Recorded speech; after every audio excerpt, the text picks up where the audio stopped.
जय हिंद दोस्तों, नमस्ते, सत श्री अकाल, केम छो, आदाब, राधे राधे। स्वागत है आप सभी का मेरे channel sports prediction expert UK पे, जहां हम डिस्कस करेंगे इंडिया वर्सेस इंग्लैंड का post match analysis, fifth test match का तीसरा दिन जो कि मूविंग डे होता है। और उस डे को मूविंग डे भी बनाया पहले आकाशदीप ने, जिनने चढ़ाई का शतक 66 की पारी खेली, फिर आया जायसवाल का शतक, फिर वॉशिंगटन सुंदर का शतक, रविंद्र जाडेजा का शतक। टीम इंडिया ने दिया 374 का टारगेट और 50 पे एक विकेट गिर चुका है इंग्लैंड का, और वो जैक क्रॉली को यॉर्कर डालकर बोल्ड कर दिया है मोहम्मद सिराज ने, और दिन का खेल समाप्त हो चुका है। तो ये तो मैंने बहुत हाई लेवल बताया, बहुत उतार चढ़ाव से भरा हुआ ये पूरा दिन था। क्या कुछ घटा है पूरे दिन के खेल में, डिटेल में डिस्कस करेंगे। और सबसे इंपॉर्टेंट चीज़, हिटमैन आए थे ओवल का मैच देखने, उनने नोटिस किया वो यशस्वी जायसवाल का शतक, आकाशदीप की ज़बरदस्त बैटिंग 4 नंबर पे। एज अ नाइट वॉचमैन आए थे आकाशदीप, बट नाइट मेयर बन के गए, आउट ऑफ द सिलेबस आ गए पूरी तरीके से। 4 नंबर पे शुभमन गिल की तैयारी की थी, but out of the syllabus आ गए, नाइट मेयर बनकर आ गए आकाशदीप सिंह। तो चलिए बढ़ते हैं आगे, डिस्कस करते हैं डिटेल में क्या कुछ घटा है इस पूरे दिन के खेल में, और कहाँ खड़ा है ये टेस्ट मैच, क्या कुछ हो सकता है चौथे दिन पे, सब कुछ करेंगे डिटेल में डिस्कस। तो अपने फ्रेंड्स और फैमिली को बुला लीजिए, we are live now, we will be discussing कि क्या कुछ घटने वाला है और क्या कुछ घटा है दिन के खेल में। सबसे पहले जब हम कल लाइव थे तो वहाँ पे हमने देखा था साई सुदर्शन की लड़ाई हो गई थी बेन डकेट से, और ये बेन डकेट भाई सबसे लड़ रहा है, ये बंदा पता नहीं क्या चाहता है इस टेस्ट सीरीज़ से। अगर रन बने होते, ज़्यादा अच्छा फॉर्म होता तो ये काम होता, तो हम अप्रिशिएट करते कि भाई प्लेयर फॉर्म में है, अग्रेशन दिखा रहा है, निखर के आ रहा है प्लेयर, बट खुद के रन नहीं बन रहे, बट चैचा पैपा कर रहे हैं। आकाशदीप से भी लड़ाई कर ली, और इंडियन हर बैट्समैन से वो लड़ाई कर रहे हैं, चाहे वो साई सुदर्शन हो, चाहे जायसवाल हो।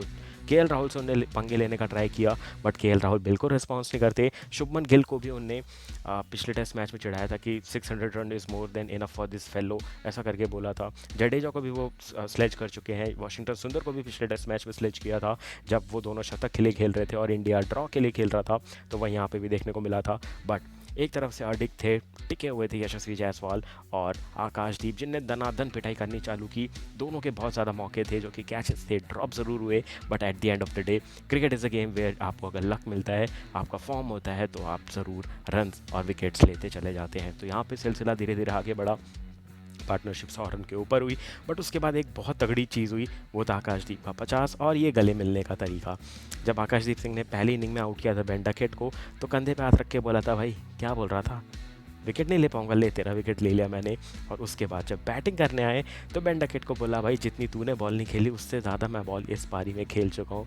तो दोनों एक दूसरे को तंज कसते हुए नज़र आ रहे हैं, और ये हेल्दी बैंटर है। मैं बोलूँगा बैट और बॉल का कॉन्टेक्स्ट तो होना सही है, जितना हो उतना तगड़ा मज़ा आता है, बट ये जो फ्रेंडली गर्मा गर्मी होती है ना, ये भी मज़ा आता है देखने में, क्योंकि इसमें आकाशदीप सिंह का परफॉर्मेंस इंप्रूव हुआ है। डकेट भले ही अभी नॉट आउट खेल रहे हैं, बट उनका फॉर्म गिर जाएगा तो इवेंचुअली टीम इंडिया को फ़ायदा होगा इस पूरे बैंटर की वजह से।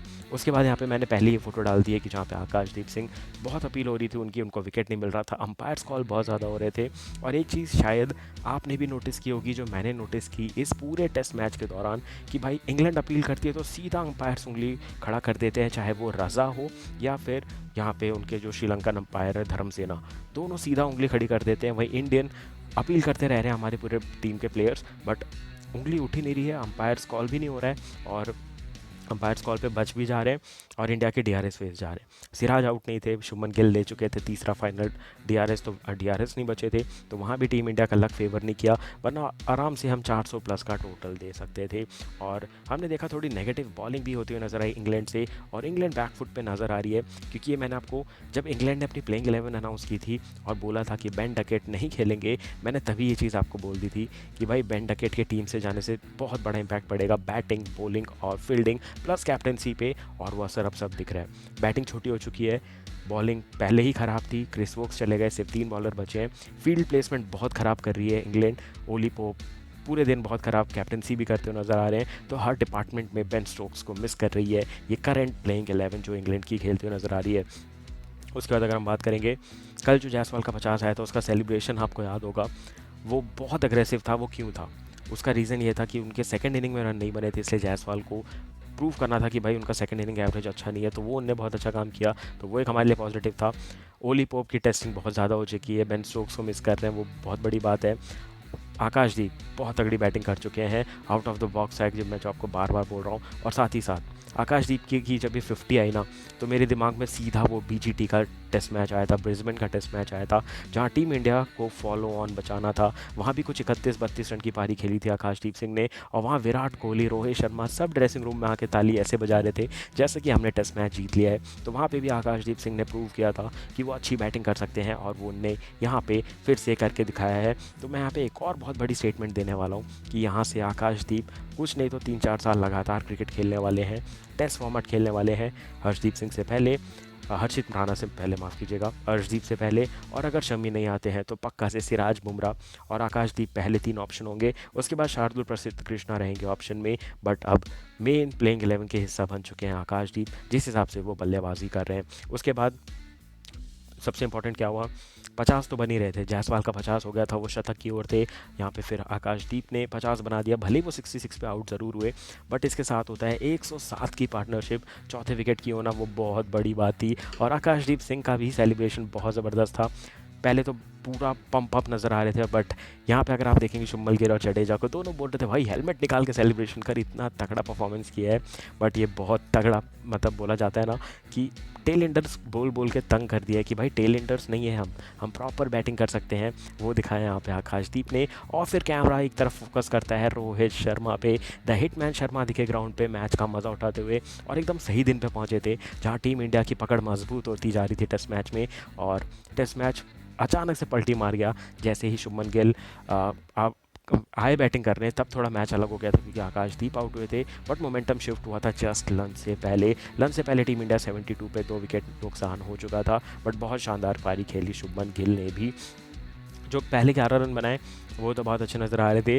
फिर हमने यहाँ पे अपनी लाइब्रेरी से सबसे अच्छी फ़ोटो निकाली जहाँ विराट कोहली आपको दिखेंगे बॉर्डर गावस्कर ट्रॉफी में ड्राइव मारते हुए एडिलेड के टेस्ट मैच में, वो आप कवर ड्राइव देखो और शुभमन गिल की कवर ड्राइव देखो, एकदम कट कॉपी पेस्ट नज़र आएगा आपको। पीछे से लेग स्टंप दोनों के नज़र आएंगे, दोनों का 4th-5th स्टंप पे पैर नज़र आएगा, और दोनों का जो दोनों हाथ के ग्लव्स है, दोनों जो रिस्ट है वो सर के पास नज़र आएगी। बस ये थोड़ी फोटो आगे पीछे खींची हुई नज़र आ रही है, जहाँ शुभमन गिल ज़्यादा शॉट कंप्लीट कर चुके हैं, विराट का थोड़ा शॉट बाद में कनेक्ट हुआ था, मतलब थोड़ी 1-2 सेकंड आगे पीछे फ्रेम रेट आगे पीछे, वरना ये फ़ोटो एकदम कट कॉपी पेस्ट नज़र आती है। तो टेस्ट सीरीज़ की शुरुआत हुई थी विराट कोहली से कंपेयर करते हुए, किंग की और प्रिंस की, वो आज तक चल रही है। तो सोचो भाई शुभमन गिल को अभी से ही कितने लेजेंडरी प्लेयर से कंपेयर करना शुरू कर दिया है। भले ही वो थोड़ा अंडर प्रेशर ज़रूर होंगे, बट कंपेयर करने में एक अलग खुशी भी मिलती है। तो उसके बाद क्या होता है, लंच होता है। लंच ख़त्म होने के बाद पहली ही बॉल पे LBW आउट हो जाते हैं, सेकंड स्टैंड की बॉल पे शुभमन गिल 11 रन पे, जो कि बहुत ही क्रूशल विकेट था। क्योंकि जब हमारे रन बनते हैं ना तो हम सोचते हैं कि भाई बहुत लंबे बन जाए। कल तक हम सोच रहे थे 200-250 बन जाए तो बहुत होंगे, बट उसके बाद जब टीम इंडिया ने इतनी अच्छी बैटिंग कर ली तो हमारे दिमाग में आ गया कि भाई और रन बनाने पड़ेंगे, हम अवे टीम होकर इतने रन बना सकते हैं, सामने होम टीम है, होम टीम को हल्के में हम बिल्कुल नहीं ले सकते। और वो अप्रोच सही भी था। बट शुभमन गिल का जब विकेट गिरा तो फिर से हम थोड़े से बैकफुट पे चले गए थे, क्योंकि जायसवाल शतक के करीब थे और उनका ऐसा था कि वो थोड़ा स्लो ही खेल रहे थे। और फिर बात ये हो गई थी कि भाई पंत नहीं है ना, तो 5 नंबर डिसाइड करने में दिक्कत हो रही है, जुरेल को भेजे, जडेजा को भेजे या वाशिंगटन सुंदर को भेजे। तो जब तक खेल रहे थे वहाँ पे शुभमन गिल, तब तक 2 रिकॉर्ड उनके नाम और आ गए थे, जहाँ उनके 6000 इंटरनेशनल स्कोर हो चुके हैं, T20 टेस्ट और वनडे रन मिला करके। पूरी सीरीज़ में 754 रन बनाए, ये 800 हो सकते थे अगर इन दोनों पारियों में कहीं भी एक अर्धशतक आ जाता, तो 800 के करीब या फिर 800 का स्कोर पार कर जाते थे शुभमन गिल। ये 2 रिकॉर्ड आए थे शुभमन गिल के नाम। तीसरे सबसे बड़ा रिकॉर्ड आया जो कि था यशस्वी जायसवाल का शतक, बहुत तगड़ा सेलिब्रेशन था। सेकंड इनिंग में इनका एवरेज धड़ाम से गिरता है, क्योंकि अगर आपको याद हो 2.5 साल हो गए हैं इनको टेस्ट क्रिकेट खेलते हुए, इंटरनेशनल डेब्यू होते हुए, बट फर्स्ट इनिंग में हमेशा रन बनाए, चाहे टेस्ट हो या T20 हो, माफ़ कीजिएगा वनडे हो या T20 हो। तो वाइट बॉल में जब खेले तो वहाँ कोई दिक्कत नहीं है, बट टेस्ट मैच की सेकंड पारी में बहुत गंदा एवरेज होता है। 100 भी जितनी आई है वो फर्स्ट पारी में आई है, तो एवरेज हाइयर है, वो ऑलरेडी 50+ है, बट सेकंड का 30-34 का राउंड चला जाता है। तो लोग बहुत जज कर रहे थे जायसवाल को, क्योंकि सेकंड इनिंग के रन नहीं थे, बट ये बहुत जल्दी है उनको जज करना। 2.5 साल में इस प्लेयर ने बहुत कुछ अचीव कर लिया है, इतनी सारी 100। पहली बार ऑस्ट्रेलिया गए थे, वहाँ लगभग 400 रन बना दिए। इधर इंग्लैंड में पहली बार अवे टूर किया था, वहाँ पे आके 400+ रन बना दिए। और क्या चाहिए भाई, यंगस्टर है वो अभी भी, मौका दो, दस्तूर मिलेगा, परफॉर्मेंस आएगी और ये प्लेयर चमकेगा, ये हमें अभी भी उम्मीद है। बट मेरे को सेलिब्रेशन बहुत अच्छा लगा जायसवाल का, थोड़ा इनोसेंट सेलिब्रेशन, थोड़ा सा उसमें एग्रेशन भी था, जहाँ पे हार्ट इमोजी ने ऐसे करके दिखाया और फिर उनका normal kissing, flying kissing celebration नज़र आया। और इसके बाद पता था कि जायसवाल रुकने वाले नहीं है, बेस बॉल के सामने जैस बॉल चलता रहेगा। बेन स्टोक्स ने तो भाई सर पे हाथ रख दिया था कि भाई ये टीम मेरे से नहीं चलने वाली, ये क्या चल रही है भाई, मैं इससे अच्छा मैच ही खेल लेता, इतना गंदा टेस्ट मैच खेलेंगे मेरे बिना, ये उम्मीद नहीं थी इंग्लैंड को। मैं थोड़े कमेंट सेक्शन के कमेंट भी देख लेता हूँ कि क्या बातें चल रही हैं। भाई नहीं आया ना क्रिस वोक्स बॉलिंग करने, तो नहीं, अनफेयर नहीं है। अगर आप वही सोचो, ऋषभ पंत को भी इंजरी नहीं हुई होती पिछले टेस्ट मैच में और वो वहीं से बैटिंग कर रहे हो तो कंटिन्यूसली, तो शतक आता। तो वो बात होती है भाई, प्लेयर इंजर्ड होता है, प्लेयर अवेलेबल नहीं है, तो आप ऐसे सब्स्टिट्यूट नहीं मांग सकते। पंत को भी नहीं मिला था, पंत भी इंजर्ड पैर के साथ आए थे बैटिंग करने, आपको करवानी है क्रिस वोक्स से करवा लो। वैसे भी उनका नॉन बॉलिंग आर्म में चोट लगी है, राइट हैंड से तो बॉलिंग कर ही सकते हैं, करवानी तो करवा लो। उतना डेडिकेशन, उतना डिटर्मिनेशन, उतना मेंटली स्ट्रांग नहीं है भाई जो हमारे इंडियन प्लेयर होते हैं ना। अनिल कुंबले ने टूटे हुए जबड़े से बॉलिंग की हुई है। और अभी हमें सबसे रिसेंट याद आता है पंत, कार एक्सीडेंट हुआ था, वहाँ से रिकवर करके 2 साल हो गए क्रिकेट खेलते हुए, अब जाके इतनी बड़ी इंजरी हुई थी, फिर भी वो मैदान पे उतरे हुए थे। कितने अनेकों प्लेयर हैं, जितने प्लेइंग 11 है, जितने प्लेयर रिटायर हो चुके हैं, सब इंजरी के साथ खेले, कभी कुछ फ्रैक्चर, कभी कुछ टूटा हुआ है, फिर भी खेलने आते हैं। तो हर प्लेयर ही अपने क्रिकेटिंग करियर में करते हैं, तो आप ये नहीं बोल सकते कि टीम इंडिया ने ज़्यादा फ़ायदा उठा लिया 3 पेसर का। क्रिस वोक्स को हमने थोड़ा इंजर्ड करवाया भाई, वो खुद ही इंजर्ड हुआ है, पार्ट ऑफ द गेम था वो। तो भाई ये कमेंट वाले मुझे कभी इंग्लैंड के सपोर्टर क्यों नज़र आ रहे हैं, बट ठीक है, आपका कहना भी ठीक है, एक बॉलर शॉट था तो टीम इंडिया ने फ़ायदा उठाया, बट फ़ायदा उठाना बनता भी था। क्योंकि अगर मान लो ये फ़ायदा नहीं उठाते, टेस्ट मैच हार देते, तो हम ही वो होते जो बोलते भाई बिना विराट, बिना रोहित के टीम कुछ भी नहीं कर पाई। टीम लड़ रही है, लड़ने दो भाई, मेंटली खेला जाता है ये गेम, ग्राउंड से ज़्यादा मेंटली खेला जाता है। यहाँ पे एक एक टैक्टिक्स के एक कदम आगे रहना पड़ता है, जिसमें टीम इंडिया इस बार ज़रूर नजर आई है। उसके बाद मैच आगे बढ़ता है, जडेजा अपना अर्धशतक लगाते हैं, वॉशिंगटन सुंदर शानदार पारी खेलते हैं, प्रसिद्ध कृष्णा थे सामने, 4 या 5 छक्के टोटल मारे, 52 रन बनाए मात्र 43 गेंदों में, तबाही मचा दी। पहली इनिंग में कसे किंगस्टन ने पंजा खोला था, तो दूसरी पारी में जॉश टंग ने पंजा खोला और इंग्लैंड पूरी तरीके से थक चुका था, बेचारा बन चुका था, लाचार हो चुका था, क्योंकि 374 पे पहुंच गई थी टीम इंडिया की पारी। 373 बने थे, 374 का टारगेट मिला इंग्लैंड को, जहां पे अगर आपको मैं करंट सिचुएशन बताऊं तो स्कोर है 50 पे 1, जहां जैक क्रॉली को बोल्ड मारा, यॉर्कर पे बोल्ड मारा मोहम्मद सिराज ने, और 50 पे 1 होने के बाद अब ये स्कोर लाइन है कि इंग्लैंड को अभी भी 324 रन चाहिए और इंडिया को चाहिए वो 9 क्रूशल विकेट्स। ओवर के हिसाब से अगर मैं बात करूँ तो चौथा ओवर मतलब 3.5 हुए हैं, कल के मैच की दिन की पहली बॉल डालनी है सिराज को, वो बचा रहेगा। प्रसिद्ध कृष्णा 5 ओवर डाल चुके हैं, और उसके अलावा अगर मैं बात करूं, आकाशदीप के भी 5 ओवर हो चुके हैं। आकाशदीप का जो बैटिंग फॉर्म है ना, वो पक्का जाएगा बॉलिंग फॉर्म में, तो मैं चाहता हूं ज़्यादा से ज़्यादा बॉलिंग करवाई जाए आकाशदीप से इस टेस्ट मैच में। कल का दिन निर्णायक होने वाला है, कल ही रिजल्ट आने वाला है इस टेस्ट मैच में, और कल ही के कल ही इंग्लैंड ऑल आउट हो जाएगा या फिर ये 324 चेज होने वाला है, ये तो कन्फर्म्ड है। बट मुझे लग रहा है ज़्यादा चांस है पहले चीज़ की, इंग्लैंड ऑल आउट हो जाएगा। उसकी बात मैं क्यों कह रहा हूँ, क्योंकि कल भली बैटिंग पिच हो चुकी है, पूरी घास छुप चुकी है, पूरी घास सूख चुकी है, पिच एकदम सपाट हो चुकी है, भले रन बन रहे हैं, बट इंडिया फ्रंट फुट पे है इतने बड़े पहाड़ जैसे स्कोर पे, क्योंकि इतना बड़ा टोटल कभी भी इंग्लैंड में कैनिंगस्टन ओवल में तो चेज़ हुआ ही नहीं है, पहली चीज़। दूसरी चीज़, टीम इंडिया के बॉलर बैट्समैन जो है पूरी तरीके से पम्प्ड अप है। उसका रीज़न अगर मैं बता दूं तो इंडिया ने 88 ओवर की बैटिंग की है, जो कि बहुत लंबी बैटिंग होती है। अगर मैं बात करूं, इंडिया ने पहली इनिंग में खेले थे 69, लगभग 70 ओवर खेले थे, बट इंग्लैंड ने हमसे 20-25 रन जो ज़्यादा बनाए वो तो बनाए, बट उनने खेले सिर्फ 50 ओवर, तो वो तेज़ी से रन बना करके गए, तो उनके बॉलरों को ज़्यादा रिकवर होने का मौका नहीं मिला। इंडिया ने फिर से इंग्लैंड को 88 ओवर तक ग्राउंड में रखा है, तो वो मेंटली थक चुके हैं पूरी तरीके से और उनको बैटिंग करने आना पड़ गया है। अभी बस जो बॉटल नेक में बोल रहा हूँ, मतलब जो चीज़ एक हड्डी है ना जो चुभ रही है, वो यही बात है कि ओली पोप, जो रूट और हैरी ब्रूक, ये तीनों स्टार्ट अच्छा लेते हैं, तेज़ी से रन बनाते हैं, बट सेकंड इनिंग का जो एवरेज है वो सिर्फ अच्छा है जो रूट का और हैरी ब्रूक का। अगर ये दोनों का आउट कर दिया तो भाई मैच बन जाएगा। ओली पोप वैसे ही पूरी सीरीज़ में एक शतक के अलावा चले नहीं है। जेमी स्मिथ का एवरेज फर्स्ट इनिंग में अच्छा है, सेकंड इनिंग में इतना अच्छा नहीं है। जेकब बेथल भी एक डरावने प्लेयर हो सकते हैं, क्योंकि टीम इंडिया ने उनको T20 फॉर्मेट में देखा है, वाइट बॉल में देखा है, बट टेस्ट में उनको हमने ज़्यादा देखा नहीं है। वो तो बहुत ही सटीक बॉल डाल दी थी यॉर्कर सिराज ने उनको, जो कि वो प्लम LBW आउट हुए थे, वो भी यॉर्कर थी, बट इस मैच में घातक साबित हो सकते हैं। मान लो इंग्लैंड ऐसे सिचुएशन पे जहाँ 100-150 रन चाहिए, वहाँ बेथल आ गए ना, तो बेथल वहाँ T20 खेलेंगे। ये मैं आपको पक्की सी बात बोल रहा हूँ। तो टीम इंडिया का गेम प्लान सीधा होना चाहिए। फील्ड थोड़ी इन एंड आउट रखो, जहाँ रन बनाने भी मुश्किल हो। 3 से 4 के बीच में रन रेट रहेगा, कोई दिक्कत नहीं है, बट 5 के ऊपर का रन रेट नहीं जाने देना चाहिए इंग्लैंड का, क्योंकि अगर वो गया तो भारी नुकसान हो सकता है, भारी मिस्टेक हो सकती है टीम इंडिया से, क्योंकि ये टेस्ट मैच आपने आंख बंद करी और पलट जाएगा, जो कि इंग्लैंड के साथ हुआ था। उनने बहुत हल्का ले लिया था जब उनको पहले 2 विकेट मिल गए थे साई सुदर्शन तक और KL राहुल तक कल के दिन पे। आकाशदीप को उनने बहुत लाइटली ले लिया, खड़े खड़े 66 रन बना करके गए। जायसवाल का शतक आ गया, भले ही गिल को और करुण नायर को जल्दी आउट कर दिया, करुण नायर 17 रन पे ही आउट हुए, बट फिर वहाँ मैच ढीला छोड़ा। टीम इंडिया 374 तक पहुंची है, तो थोड़ा मैच आप ढीला छोड़ोगे तो फंस जाएगा। ये चीज़ टीम इंडिया को भी दिमाग में रखनी पड़ेगी। और जब इंग्लैंड की इनिंग शुरू होने वाली थी, जो फाइनल इनिंग थी, तो शुभमन गिल ने बोला भाई इनकी बैंड बजा के रखनी है, आखिरी मौका है, पूरी जी जान लगा दो, पूरी मेहनत लगा लो, बॉडी ऑन द लाइन रखो, क्योंकि सबको पता है ये आखिरी स्ट्राइड है। मान लो आप 400 मीटर की रेस भागते हो ना, तो ये आखिरी 100 मीटर है जो आपको भागने हैं, और इसी में ताकत दिखानी होती है आपको। पूरे 400 में 300 मीटर अपना धैर्य, डिटर्मिनेशन, स्टैमिना दिखाना होता है, बट आखिरी 100 में आपको स्प्रिंट मारनी पड़ती है और आपको प्रूव करना होता है कि आप बाकियों से कितना अलग हैं और क्यों अलग है। तो वो चीज़ टीम इंडिया को करनी है। ये 9 विकेट ऐसा फर्रारी के अंदाज में ले ले टीम इंडिया कि इंग्लैंड को पता ही ना चले कि भाई क्या हो गया इस टेस्ट मैच में। बेन स्टोक्स गए तो बैटिंग, बॉलिंग, फील्डिंग, कैप्टनसी सब हिल गई, और इंडिया ने आउटस्टैंडिंग परफॉर्मेंस करके इतने सारे इंजरी के बाद भी टेस्ट मैच निकाल दिया। आकाशदीप बाहर है, नीतीश कुमार रेड्डी बाहर है, अर्शदीप का डेब्यू नहीं हो पाया, बुमराह को हम सारे मैच नहीं खिला पाए, पंत चले गए, ध्रुव जुरेल को लाना पड़ा।